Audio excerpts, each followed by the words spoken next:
Welcome to the Rim Break Rodeo. We hope this video helps.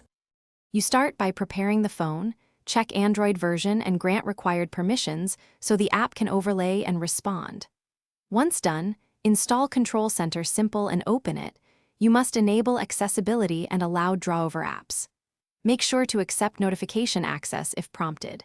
Tap the app setup wizard and choose a trigger area, edge tap, or floating button so the control panel will appear reliably. These initial choices determine how fast you can access shortcuts and why overlays must be allowed.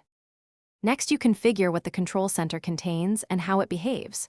Open panels, add toggles like Wi-Fi, Bluetooth, torch, and rotation lock.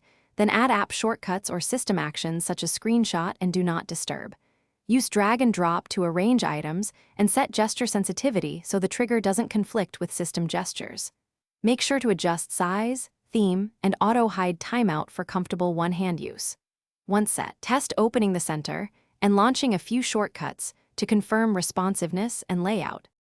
Finally, verify everything by testing the trigger, opening the panel, and using each shortcut. You want consistent responsiveness and minimal battery drain.